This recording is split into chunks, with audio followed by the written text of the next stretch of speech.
మీ ఎలాంటి వ్యాపార ప్రకటనలకైనా వెంటనే మా ఛానల్ సంప్రదించండి. అందరికి నమస్కారం. నేను శిరీష. ఈరోజు మనతో పాటు ఉన్నారు ప్రముఖ ఆధ్యాత్మికవేత్త శ్రీమతి బట్టిప్రోల విజయలక్ష్మి గారు. అమ్మతో మాట్లాడదాం. అమ్మ నమస్కారం. నమస్కారం అమ్మా. అమ్మ, నాకున్న సందేహం ఏంటంటే, గోమాత సకల దేవతలు ఉంటారంటారు కదా, సో గోమాతకి పూజ చేయడం వల్ల, ఆవిడకి ఆ గోమాతకి సేవ చేయడం వల్ల మనకి ఎలాంటి పుణ్యాలు దక్కుతాయి, ఎలాంటి ఫలితాలు ఉంటాయి? ఎందుకంటే మనం ప్రతిదీ మనకేం జరుగుతుంది, మనకేం మంచి జరుగుతుంది, జరిగితే మనం ఏం చేద్దాం అని ఆసక్తితో చూస్తాం. సో అందులో నేను కూడా ఒకదాన్ని. సో గోమాతకి పూజ చేయడం వల్ల ఎలాంటి లాభాలు ఉంటాయి అంటారు?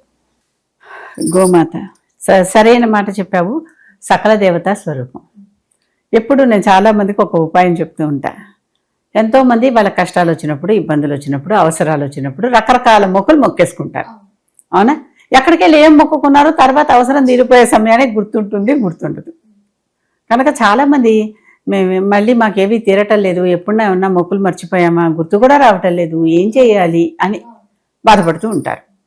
అటువంటి వారికి నేను ఎప్పుడు ఈ తరుణోపాయం చెప్పేదాన్ని. నేను ఏమని, గోమాత దగ్గరికి వెళ్ళండి, ఏ గోశాలకో వెళ్ళండి, చక్కగా ఒక గోవుని ఎన్నుకుని దాని గోవునికి పూజించి, లేకపోతే ఆ గోశాల వాళ్ళు ఇచ్చినటువంటి ఒక ఆవుని తీసుకుని దానికి పూజ చేసి, దానికి కావలసిన భోజన సదుపాయాలన్నీ, అంటే గడ్డి ఏం పెడతారో ఆవుకి ఆ సమయానికి, ఆకుకూరలు లేకపోతే కాయగూరలు పెట్టచ్చు కదా. వాళ్ళని గోశాల వాళ్ళని కనుక్కోవాలి, ఆవు ఏం తింటుంది అనే దాన్ని బట్టి అది ఏం తింటే అవన్నీ దానికి కావాల్సిన చిట్టు తౌడు ఏవో అంటారు, చెప్తారు కదా. ధాన్యాలు రకరకాల, ఈ ధాన్యాలన్నీ పచ్చివి పెట్టకుండా కాస్త నానబెట్టి తీసుకెళ్తే ఆవుకి సుఖంగా ఉంటుంది తినడానికి. మనం కూడా వండుకున్న అన్నం తింటాం కానీ బియ్యం తినం కదా. అవునా? ఒక పప్పు వండుకొని తింటున్నాం కానీ ఆ పప్పు గింజల్లాగా తింటలేదు కదా. కనుక నానబెట్టి తీసుకెళ్తే దానికి నమ్మలటానికి తేలిక, అది చక్కగా లోపల అరుగుతుంది. దానికి ఏ ధాన్యం నవధాన్యాలు ఉన్నాయి కదా. కనుక మనకి ఏమన్నా దోషాలవి వస్తే ఆ ధాన్యాలు దానం చేయమంటారు కదా. ఆ దానం చేయమన్న ధాన్యాలని అంత కొనుక్కుని, ఎంత దానం చేయమన్నారో అంత కొనుక్కుని వాటిని అన్నిటిని పెట్టుకుని వాటికి చక్కగా నానబెట్టి, ముందర రోజు రాత్రే నానబెట్టి బాగా నానేలాగా చేసి వాటిని తీసుకెళ్లి గోవుకు పెడితే చక్కగా ఆ దోషం పరిహారం అయిపోతుంది. ఏ దేవతకు మొక్కుకున్నా ఆ దేవత మొక్కు మర్చిపోయాం కదా. కనుక ఈ దేవతకు పూజించి, ఈ దేవతకి చక్కగా ఆవుకి పైన ఒక వస్త్రం, ఆ దూడకు పక్కన ఎప్పుడు వత్సతో సహా పూజించాలి. వత్స అంటే దూడ, వాత్సల్యం అంటారు. అదే పిల్లల మీద చూపించే ప్రేమను వాత్సల్యం అంటాం అనమాట. దాని మీద దానికి ఒక బట్ట, ఇక్కడ ఆవుకు ఒక బట్ట, మళ్ళీ ఆవుకు ఒక మాల, పూలమాల, దూడకు ఒక పూలమాల చూసి వాటి బరువు ఎంత ఉందో చూసి. అంతేగాని పాపం అప్పుడే పుట్టిన లేగ దూడని తీసుకొచ్చి, పిల్ల దూడని తీసుకొచ్చి ఒక్కసారి దానికి ఇంత లవ్ మాల వేయకూడదు. కనుక వాటి బలాన్ని బట్టి, సైజుల్ని బట్టి వాటికి ఒక పూలమాల. ఇదే శ్రద్ధ అంటే. ఎవరిని పూజిస్తున్నావో వాటి పట్ల శ్రద్ధ అంటే అదే. ఇంత చిన్న పట్టం పెట్టుకుని ఇంత పెద్ద మాల వేసాం అనుకోండి, పట్టం కూడా పడిపోతుంది. అలాగే ఇది కూడా. అవి ఎంత తినగలవో, ఏవి తినగలవో అవన్నీ పెట్టి, వాటికి కావలసిన నీరు సౌకర్యంగా చేసి, వాటికి పెట్టేటటువంటి గడ్డి సంబంధించిన గడ్డి పెట్టే పాత్ర, నీరు పెట్టే పాత్రలు కూడా అక్కడ దానంగా ఇచ్చేసి, గోవుకి పూజ చేసి, గోవుకి అంటే ఏంటి, చక్కగా పసుపు కుంకాలు రాసి, గంధం రాసి దానికి పూజ చేసి, కాళ్ళకు కూడా గోవుకి 4 కాళ్ళకి కూడా పసుపు కుంకాలు రాయొచ్చు. అలాగే ముఖానికి, గోవుకి ఎప్పుడు పృష్ఠభాగం పూజనీయం కదా. కనుక పృష్ఠభాగానికి చక్కగా పసుపు రాసి, గంధం రాసి, బొట్టు పెట్టి పూజ చేయటం. ఇవి చేయటం ద్వారా ఆ గోవు తోకను పట్టుకుని వైతరిని కూడా దాటి వెళ్ళిపోయే. వైతరిని అంటే ఏమిటి, నరకానికి వెళ్లే దారిలో ఉండేటటువంటి ఒక మురికి కాలువ. అసలు దాంట్లో మలమూత్రాలు అన్ని చీమనెత్తులు ప్రవహిస్తూ ఉంటాయి. అటువంటి కాలువ అనమాట అది. ఆ వైతరిని నది దాటటానికి గోవు తోక పట్టుకుంటే ఈ కష్టాలేమి తెలియకుండా గోవు మన తీసుకెళ్ళిపోతుందట. కనుక గోదానం చేసి, ఆ గోదానం మీద నుంచి వచ్చే ఆ గోదానం ఇలా తోక మించి వేయిస్తారు. ఆ తోకని మన చేతితో పట్టుకొని నుంచి అవతల ఎవరైతే దానం తీసుకుంటున్నారో వారి చేతిలోకి నీళ్లు వెళ్ళేలాగా తోక మించి చేసి ఆ నీళ్లు నెత్తిని చల్లుకుంటే ఆ తోక మనల్ని చనిపోయాక వచ్చే కష్టాన్ని నివారింపజేస్తుంది అనమాట. ఎంత లాభమో చూడండి, మరి ఎంత ప్రయోజనం. మన స్వార్థంతోనే చేస్తున్నాం కానీ దానికి శ్రద్ధగా భక్తిగా చేయాలి. చేస్తే అంత పుణ్యం వస్తుంది. ఏ దేవతకి ఇప్పుడు మొక్కులు మొక్కుకున్నా అవన్నీ ఇక్కడ పూజ చేయటం ద్వారా ఆ దేవతని మనం మళ్ళీ పూజ చేసినట్టు అయిపోయింది కదా. అవును, అయిపోయింది. కనుక చెప్పుకోండి ముందరే సంకల్పంలో, నేను ఎక్కడెక్కడ మొక్కులు మొక్కానో నాకు తెలియటం లేదు, మర్చిపోయాను, పొరపాటు అయిపోయింది, క్షమార్హురాల్ని లేకపోతే క్షమార్హుణ్ణి. కనుక ఈ పూజ ద్వారా నాకు అటువంటి మొక్కులన్నీ తీరిపోయినట్టుగా భావించు అని దండం పెట్టి చక్కగా పని చేసుకోవచ్చు. ఇప్పుడు గోవుకి ఎలా పూజ చేయాలో చెప్పుకున్నాం కదా. దానికి వస్త్రం కావాలి, దానికి పుష్పం వేయాలి, దానికి పసుపు, గంధం, కుంకుమ, అన్ని చెయ్యాలి, అక్షంతలేసి పూజ చేయాలి, పృష్ఠభాగానికి పూజ చేయాలి, తల భాగానికి బొట్టు పెట్టాలి, ఆ తోకతో దానం ఇవ్వాలి, ఆ తోక మీద వచ్చిన నీళ్ళనే నెత్తిని చల్లుకుంటే మనకి పుణ్యలోకాలు అనమాట. సాధారణంగా కాళ్ళు కడిగి నీళ్లు చల్లుకోవటం ఉంది కానీ తోకతో నీళ్లు చల్లుకోవటం ఆవుకుంది. ఎప్పుడు ఆవుని దూడతో సహా చేయాలి ఏ పూజ చేసినా. ఇంకా ఎద్దు కూడా ఉంటే, ఎద్దు అంటే వృషభం, అది కూడా ఉంటే ముగ్గురికి కలిపి పూజ చేస్తే మరింత మంచిది. గో కుటుంబం అనమాట అది. ఒకప్పుడు పెళ్లిళ్ళు కావాలంటే కన్యకి కన్యాశుల్కంగా పురుషుడు ఒక గో కుటుంబాన్ని మామగారికి దానం చేసి అమ్మాయిని తీసుకెళ్లేవాడు అనమాట పెళ్లి చేసుకోవడానికి. ఒకప్పుడు పద్ధతి అది. కట్నం అంటే ఇదే, ఆవు ఎద్దు దూడ, అది ఒకప్పుడు కట్నం అదే. అలాంటివి అంత గొప్ప ప్రయోజనం ఉన్నటువంటి దేవత గోమాత. మాత అన్నాం మనం, అందరికీ మాత అంటే ఎంతో మందిని మనం వృక్షమాత, గోమాత, పృథ్వీమాత, భూమాత అంటున్నాం కదా. అనే ప్రతి వారిని మాతతోనే, ఎందుకంటే మన సనాతన సంప్రదాయంలో దేంట్లో అయినా దేవుణ్ణి చూడగలిగే శక్తి, దేంట్లో అయినా తల్లిని చూడగలిగే శక్తి మనకి అందరూ తల్లులతో సమానం. ఆ రకమైనటువంటి లక్షణాలు మన సనాతన ధర్మాల్లో ఇమిడిపోయి ఉన్నాయి. మన ధర్మమే మనకు అది నేర్పించింది. కనుక ఎక్కడ చూసినా వీళ్ళేంటి పుట్టకి పావుకి కూడా పూజ చేస్తారంటే వాళ్ళందరూ మన దేవతలు అనుకుంటున్నాం, వాళ్ళు మనకి రక్షకులు అనుకుంటున్నాం, కనుక పూజ చేస్తున్నాం. అంతేగాని పుట్టకి చెట్టుకి పూజ చేస్తున్నారంటే చెట్టు నుంచి మనం ఎన్ని పొందుతున్నాం, పుట్ట నుంచి మనం ఎన్ని పొందుతున్నాం, ఇవన్నీ చూసుకోవాల్సిన విషయాలే కదా. కనుక గోమాత పూజ చేయటం వల్ల ఈ రకమైన అంటే ఇప్పటి చేసుకున్నటువంటి మర్చిపోయిన మొక్కుల నివారణ దగ్గర నుంచి మొదలుపెట్టి చనిపోయిన తర్వాత నరకానికి వెళ్ళే దారిలో వచ్చే వైతరణి నది దాటటానికి కూడా అది మనకి చేస్తుంది. అందుకని ఎవరైనా చనిపోయినప్పుడు దశదానాల్లో ఏ దానం చేసినా సరే దశదానాల్లో గోదానం కూడా ఉంటుంది. ఈ గోదానం తప్పనిసరిగా చేస్తే ఆ ఫలితం పూర్తిగా వేరుకొస్తుంది. చనిపోయిన వారి పేరుతో దానం చేస్తే వారికి వెళ్ళిపోయేటప్పుడు దారిలో కష్టాలు లేకుండా ఈ గోవు కాపాడుతుంది, ఈ గోదానం కాపాడుతుంది. గోదానం చేసేటప్పుడు ఏ దానమైనా సరే దానంతో పాటు దక్షిణ కూడా ఇవ్వడం చాలా అవసరం. దక్షిణ ఎందుకు? ఇప్పుడు ఈ గోదానం తీసుకున్నారు, ఈ గోవును వాళ్ళు సంరక్షిస్తారనే కదా వాళ్ళకి ఇచ్చాం. కనుక వాళ్ళకి సంరక్షించేటటువంటి అవకాశం ఉండాలి కదా. వాళ్ళ పనులన్నీ మానుకుని ఆవునే చూసుకుంటూ కూర్చుంటే వాళ్ళకి నిత్య ఉద్యోగం ఉండదు, నిత్యవారి సంపాదన ఏదో మిస్ అవుతారు. కనుక దానికి పరిహారంగా దానికి తగినంత ధనం కూడా ఇచ్చి అది చేస్తే మంచిది.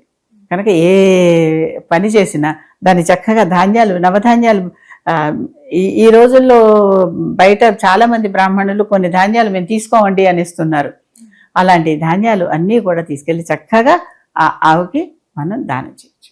అమ్మ, ఈ గోమాత పూజ చేసేటప్పుడు ఏమైనా నియమాలు పాటించమంటారా? నియమాలు ఎప్పుడు అంతే, శ్రద్ధ, భక్తి, గౌరవం. అసలు దాని మీద విశ్వాసం లేకపోతే అక్కడ మీరు చేసి మాత్రం ఏంటి లాభం? ఏదో చేసామంటే లాభం లేదు కదా. ఒక్కోసారి మనం అన్యమనస్కంగా భోజనం చేసేస్తాం, తర్వాత తిన్నామా లేదా కూడా గుర్తుండదు కాసేపటి తర్వాత. మామూలుగా దాని మీద శ్రద్ధ పెట్టి తింటే ఇవాళ వంకాయ కూర తిన్నామా, టెంకాయ కూర తిన్నామా అని తెలుసుకుని దాన్ని ఆస్వాదిస్తూ తింటాం. లేదు ఇంకేదో ఏవో ధ్యాసల్లో ఉండి చేసామా లేదా ఇవాళ. కొంతమంది భోజనం కంటే కూడా టాబ్లెట్లు వేసుకున్నావా లేదా ఇవాళ అని ఆలోచించేటటువంటి వాళ్ళు నాకు లక్షల మంది తెలుసు. వేసుకున్నారా అయితే తెలియదు, లేకపోతే వేసేసుకోరు, లేదు వేసుకున్నాం అంటారు. అంటే చేసిన పని మీద శ్రద్ధగా భక్తిగా చేస్తే అది మర్చిపోము. కనుక ఆ గోమాత పూజకు కూడా శ్రద్ధ భక్తి ఎప్పుడు దీనివల్ల నాకు మేలు జరుగుతోంది అనేటటువంటి విశ్వాసం చాలా అవసరం. అంతేకాదు గోవు ఉంది కదా, ఆ గోవు మధ్యలోంచి పొట్ట కింద నుంచి 4 కాళ్ళ మధ్యలో నుంచి వెళ్ళి ఇటు నుంచి అటువైపుకు తిరిగి చేస్తే భూ ప్రదక్షిణం చేసిన దాంతో సమానం. గోవు కింద నుంచి గోవుని పూజ చేసి అంత అయిపోయాక ఆ గోవు కింద నుంచి ముందర 2 కాళ్ళు వెనకాల 2 కాళ్ళు ఉన్నాయిగా, ఆ మధ్యలో నుంచి ఒకసారి దాటితే భూ ప్రదక్షిణం చేసినంత పుణ్యం. అంటే భూమిలో ఉన్న అన్ని దేవతలతోనూ చుట్టూ ప్రదక్షిణం చేసిన పుణ్యం. అలా ఎన్నిసార్లు తిరగాలంటారు? ఒకసారి చేసిన చాలసలు. ఒకసారి చేసిన ఏదైనా ఎన్నిసార్లు అనేది మన ఓపిక, మన శక్తి. మోకాళ్ళ మీదకి వంగి కదా కింద నుంచి రావాలి. ఆవు హైట్కి దిగాలిగా, ఆవు పొట్ట హైట్కి దిగాలిగా, దిగి దాని నుంచి కింద నుంచి రావటం అనమాట. కనుక ఎన్నిసార్లు చేయటం అనేది మన శక్తి. ఒకసారి చేసినా, 3 సార్లు చేసినా, అన్నిసార్లు భూప్రదక్షిణం చేసిన ఫలితం. ఆ ఫలితం కావాలిగా, అందరికీ కావాలి. భూప్రదక్షిణం చేస్తాం అంటే ఏంటి? భూమి మీద ఉన్న సకల దేవతల్ని దర్శనం చేసుకున్నటువంటి పుణ్యం. అందుకనే తల్లిదండ్రుల చుట్టూ ప్రదక్షిణం చేసి గణపతి, ఆవు కింద నుంచి ప్రదక్షిణం చేస్తేను, ఇవన్నీ ఫలితాలు ఒకటే అనమాట. ఈ ఫలితాలన్నీ అక్కడి నుంచి వస్తున్నాయి. మన పురాణాల్లో చెప్పేదంతా గోవుకి పూజ చేసినప్పుడు దాని కింద నుంచి. మొట్టమొదట గోవుకి పూజ చేసినటువంటి దిలీప్ చక్రవర్తి, ఆయనకి ఏదో గోదోషం ఉందని చెప్పి ఆయన పూజ చేయమన్నారు. పూజ చేయమంటే ఆయన పూజ చేసి అసలు తర్వాత ఆయన చేసినటువంటి పూజ వలన కామధేనువు అయిందనమాట. అది అంటే మామూలు ధేనువు కామధేనువు అయింది. కామ అంటే మన కోరికలు తీర్చేటటువంటిది. ఏ ధేనువు దగ్గరికైనా మనం వెళ్తే, అంటే ఆవు గోగు దగ్గరికి వెళ్తే మనకి పిండేది పాలు. అవును, అది అలా కాదు, మనకి ఏది కావాలంటే అది పిండుతుంది అనమాట. అందుకే ఈ వశిష్ఠుడు కానీ వీళ్ళందరూ చక్కగా వాళ్ళకి వచ్చినటువంటి ఎంతమందినైనా అరణ్యంలో ఎక్కడున్నా వాళ్ళకి ఏం కావాలంటే అవన్నీ వండి వడ్డించగలిగారు. వాళ్ళ సంభారాలన్నీ వండి కూడా కాదు, అక్కడ సమకూర్చి వాళ్ళకి పెట్టగలిగారు. అసలు ఇలా ఎలా పెడుతున్నారు అని అనుకుంటే, మా దగ్గర కామధేనువు సంతతి ధేనువు ఉందండి, దానివల్ల పెట్టగలుగుతున్నాం అన్నారు. అంటే ఆ కామధేనువు మనం ఏం కోరికలు కోరుకుంటే అది తీర్చగలిగేటటువంటి శక్తి గల ధేనువు అనమాట. అలాంటి ధేనువు, మరి అలాంటి ధేనువులు ఉన్నాయని చెప్తున్నాయి కదా మన పురాణాలు. అది ఏది కావాలంటే ఆ కామాన్ని పితికితే వచ్చేటటువంటివి. తర్వాత అంతా అయిపోయాక ఋషులందరూ వచ్చి, మాకు నిత్యం గోవుతో పని ఉంటుంది, మా యజ్ఞాలు యాగాలు వీటన్నిటిలో ధేనువు పాలు మాకు ఇస్తే మేము పాలతో మేము ఎన్నో చేసుకోవాలి కదా, అభిషేకాలు ఇలాంటివన్నీ అని ఒక్కొక్కళ్ళు ఒక్కొక్కటి దాని నుంచి తీసుకుంటారు. ఎవరికి ఏది కావాలో అది పితికి తీసుకుంటారు ఆవు నుంచి. ఇంద్రుడు స్వర్గంలో ఉన్నటువంటి సకల సమస్త కల్పవృక్షము అవన్నీ ఉన్నాయి కదా, అవన్నీ వచ్చేసి ఇక్కడ పిండి తీసుకున్నాడట. ప్రతి వారు ఎవరికి కావాల్సింది వారు దాని నుంచి. అటువంటి శక్తి గలది గోమాత. అమ్మ, చాలా మంది అంటే సంతాన పరంగా చూసుకుంటే కొంతమంది పూజారులు ఆధ్యాత్మికంగా ఉండే వాళ్ళు ఏం చెప్తారంటే, గోవుని దానం ఇవ్వండి, అంటే వెండిలాగా ఉంటుంది కదా, గోవుని దానం ఇస్తే సంతానం కలుగుతుంది అని చెప్తుంటారు. అది ఎంతవరకు నిజమంటారా? గోవుల్లో సమస్త దేవతలు ఉన్నాయిగా, గోవులో సుబ్రహ్మణ్య స్వామి కూడా ఉన్నాడుగా, ఆయన సంతానాన్ని మనకిచ్చే దేవత కదా. కనుక ఏ కోరికైనా మన శ్రద్ధ భక్తితో చేస్తే ఆ కోరికలు తీరుతాయనే నమ్మకం. అయినా కూడా కోరికలు తీరలేదండి. అదే కదా సమస్య. అసలు ఇప్పుడు ప్రధాన సమస్య, ఏ గోదానాలు చేసామండి, అవి హిరణ్య దానాలు చేసామండి, భూదానాలు చేసామండి, మరోటి చేసామండి, మాకు కావాల్సింది సంతానం అంటే అది కలగటం లేదు. మనకు కూడా దానికి అర్హత ఉండాలిగా. కాకపోతే చేసిన ఏ పూజ వృధా కాదు, వ్యర్థం కాదు. తప్పనిసరిగా ఈ పుణ్యం అంతా నీ దగ్గర పైలప్ అవుతూ ఉంటుంది. బ్యాంకులో డబ్బులు వేస్తూ వచ్చావు, కానీ నీకు కావాల్సినంత డబ్బు నువ్వు సమకూర్చుకోలేకపోయావు కనుక ఆ ఇల్లు కొనుక్కోవటమో ఇంకోటి ఏదో కారు కొనుక్కోవటమో కొనుక్కోలేకపోయారు. కానీ డబ్బు అయితే ఉంటుంది కదా, అది ఎప్పుడుకో అప్పటికి మీరు చేస్తూ పోతూ ఉంటే అంత లెవెల్ వరకు వచ్చి చక్కగా మీ కోరికలు మీకు తీరుస్తుంది. అంటే కర్మ పరిపాకం రావందే, మన కర్మ ఏం చేసుకున్నామో పురాకృత కర్మ అది పూర్తిగా దాన్ని నలిఫై చెయ్యందే మీకు ఇక్కడికి ఈ పని కాదు.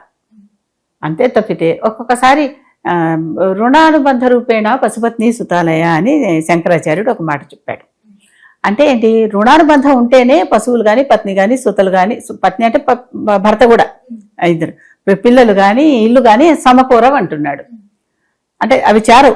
ఒక కుక్కను మనం పెంచి పోషిస్తున్నామంటే ఒకప్పుడెప్పుడో ఆ కుక్కకు మనం రుణపడి ఉన్నాం, లేకపోతే అది మనకి రుణపడి ఉండి మన ఇంటికి కాపలా కాస్తుంది, మన మీదకి ఎవరు రాకుండా చూస్తుంది. లేదా దానికి మనమే ఎదురు సేవలు చేస్తున్నాం, మనమే ఎప్పుడో దానికి రుణపడి ఉన్నాం, సేవలు చేస్తున్నాం. రోడ్డు మీద పోయే కుక్క కూడా మనం ఇప్పుడు మెతుకులు పెడితే మన ఇంటికి కాపలా ఉండి అరుస్తుంది. అంటే అది మనకి రుణం ఉంది ఎప్పుడుకో ఏ జన్మలోనో. కనుక ఈ రుణం ఉంటే కూడా ఉంటే పిల్లలు పుడతారు. మనం ఇంకోళ్ళకి రుణం ఉన్నా, ఇంకోళ్ళు మనకి రుణం ఉన్నా, వాడు మనకి సేవ చేయటానికి కానీ మనం వాళ్ళకి సేవ చేయటానికి కానీ. మరి పిల్లలు పుడితే సంటి పిల్లలు అప్పటి నుంచి వాళ్ళ మలమూత్రాలన్నీ తుడిచి, వాళ్ళ ఆకలి తప్పులన్నీ చూసి, వాళ్ళ అవసరాలన్నీ తీర్చి ఎంత చేస్తే పెరుగుతున్నారు. కనుక ఈ తల్లిదండ్రులకు ఆ పిల్లల పట్ల రుణం ఉంటే మాత్రమే అది జరుగుతుంది. రుణం అయిపోయింది అనుకోండి, వాళ్ళు మన దగ్గర ఉండరు, ఎక్కడో వేరే చోట్ల ఉంటారు. ఆయుష్య అయిపోయింది అనుకోండి, రుణం తిరగానే వెళ్ళిపోతారు. ఆయుష్య అయిపోతే రుణం తిరగానే వెళ్ళిపోతారు.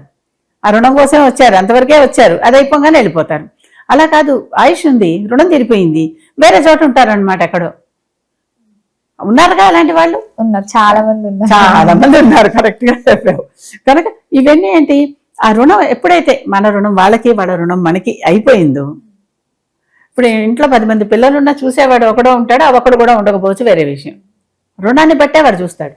అవును, మిగిలిన పిల్లలు చెడ్డవాళ్ళు అని కాదు, వాళ్ళకి ఏదో అవకాశం రాదు, అవసరం లేదు, చూడలేకపోతారు. ఒకళ్ళు ఎవరో చూస్తూ ఉంటారు, లేకపోతే ఇద్దరు ఎవరో చూస్తూ ఉంటారు వంతులు వేసుకుని. ఆడపిల్లలు కావచ్చు, మగ పిల్లలు కావచ్చు, ఎవరైనా కావచ్చు. ఆ చేస్తున్నారంటే వాళ్ళకి ఆ రుణం ఉందన్నమాట. ఆ రుణానుబంధం వాళ్ళ మధ్య ఉన్నదన్నమాట. ఆ రుణానుబంధం తీరిపోయాక వెళ్ళిపోతారు వాళ్ళు కానీ వీళ్ళు కానీ. వెళ్ళిపోతారంటే ఆయుష్ కూడా ఉంటే దూర ప్రాంతాలకు వెళ్తారు, ఆయుష్ లేకపోతే పైకి వెళ్ళిపోతారు, అంతే. అమ్మ ముఖ్యంగా మరి లాస్ట్ లో ఈ గోమాత పూజ గురించి మాట్లాడుతున్నాం కాబట్టి వీటికి గోమాత పూజ చేసేటప్పుడు ఏమన్నా తిథులు, ఇప్పుడు మనం ముఖ్యంగా ఏదన్నా చేయాలనుకుంటే ఫస్ట్ ఆఫ్ ఆల్ మనం ఆ రోజు ఏమొస్తుంది, ఆ తిథి ఏంది, ఏంటి అని చూసుకుంటాం. ఈ గోమాత పూజ చేసేటప్పుడు ఏమన్నా ఇలా తిథులు ఏమన్నా పాటించమంటారా? నియమం అంటే శుభ్రంగా ఉండటమేనమ్మా, అంతే. అంతే కదా, గోవు తినేటటువంటి ఆహారం అంటే పెట్టాలి. అమ్మ ఈ రోజు పలానా రోజు, ఇప్పుడు సోమవారం చేయొచ్చు లేదమ్మా, అట్లాంటివి ఏమన్నా రోజులు ఉన్నాయా? అలాంటి రోజులంటే ప్రత్యేకమైన పండగల రోజులన్నీ అవే, పెద్దలకి పెట్టే తిథుల రోజులన్నీ అవే. ఆ రోజుల్లో మనం పెద్దవాళ్ళు తెలుసుకుని వెళ్ళి ఆ గోదానం కానీ గోపూజ కానీ చేస్తే అది వాళ్ళకి అందుతుంది. ఓహో. అది వాళ్ళకి వెళ్తుంది, వాళ్ళకి మేలు జరుగుతుంది, అందుకనే చేస్తాం ఆ రోజుల్లో. మన పిల్లల పుట్టినరోజులు ఉన్నాయి, ఆ రోజున గో పూజ చేస్తే ఆ పుణ్యం ఏదో ఆ పిల్లలకి వెళ్తుంది. అంటే ఆ సంకల్పం చెప్పుకుని చేయాలి. పిల్లల కోసం చేస్తాం. పిల్లలు మన పుట్టినరోజులే ఉన్నాయి, మనమే చేయొచ్చు. చేసి ఇదేదో నాకు చక్కగా మేలు కలిగి సుఖంగా శాంతంగా ఉండేలాగా దీన్ని పోని మీ ఇష్టం కోరికలన్నీ లిస్ట్ ఒకటి ఉంటుందిగా, సంకల్పంలోనే చెప్పుకుంటున్నాం. ఆయుర ఆరోగ్య ఐశ్వర్య అభివృద్ధి అన్నీ ఉన్నట్టే. అవునా, అన్నీ చెప్పుకుంటూనే ఉన్నాం కదా, కనుక ఇలాంటివన్నీ చెప్పుకోవచ్చు. అమ్మ మొత్తం మీద గోమాత పూజ చేస్తే ఎలాంటి ఫలితాలు వస్తాయో తెలియజేసినందుకు ధన్యవాదాలు.